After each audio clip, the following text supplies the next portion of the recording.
ஆலமரத்தில் கட்டப்படும் தேங்காய் முடிச்சு.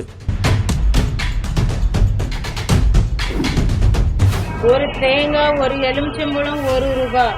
1 மீட்டர் துணியில, அதாவது 1 முழம் துணியில என்னோட ஆலமரம் அதுல கட்டினா அந்த பிள்ளைகளோட காரியத்தை நான் உடனே போய் பார்ப்பேன். கொதிக்கும் நீரை உடலில் ஊற்றி சாமியாடும் கணவன் மனைவி.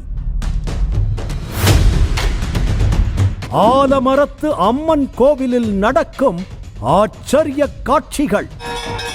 மர்மம். அந்த காவல் தெய்வத்தின் கையில் வேல் நிறுத்தப்பட்டு இடுப்பில் வேட்டி மற்றும் தலையில் துண்டு போன்றவை கட்டப்பட்டிருக்க ஷியாமளாவின் கணவர் பூஜை செய்கிறார். ஒரு கட்டத்தில் சங்கை எடுத்து ஊதுகிறார். வெளிப்பகுதியில் இருக்கும் ஷியாமளா கொம்பு என்கிற இசைக்கருவியை எடுத்து ஊதுகிறார்.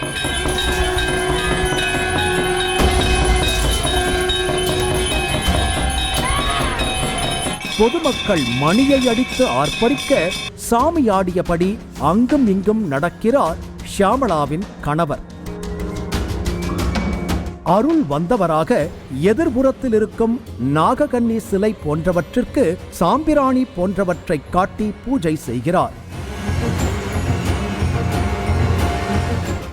அப்போதுதான் அந்த உச்சகட்ட காட்சி அரங்கேற இருக்கிறது. கொதிக்கும் வெந்நீரை மா இலைகளால் எடுத்து தன் உடல் முழுக்க குளிக்கிறார் அந்த பூசாரி.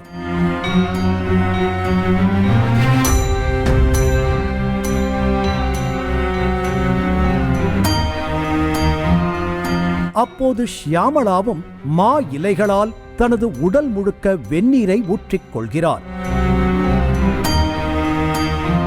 கணவன் மனைவி இருவரும் அம்மன் அருள் வந்து வெந்நீரில் குளிக்கும் இந்த காட்சி வியக்க வைத்தது.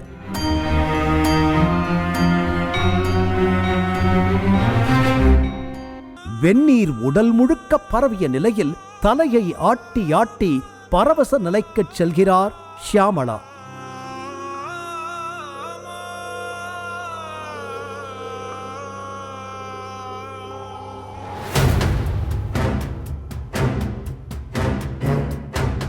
வெந்நீர் குளியலுக்கு பிறகு சாமி ஆடியபடியே பக்தர்களுக்கு திருநீறு பூசி அருள்வாக்கு சொல்கிறார்கள்.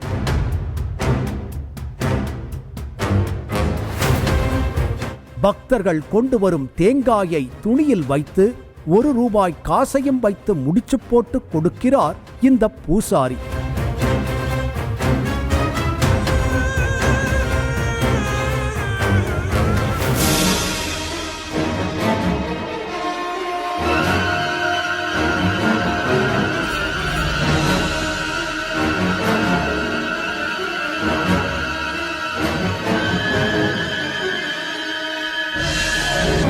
பிறகு இந்த முடிச்சை எடுத்துச் சென்று ஆலமரத்தில் கட்டுகிறார்கள்.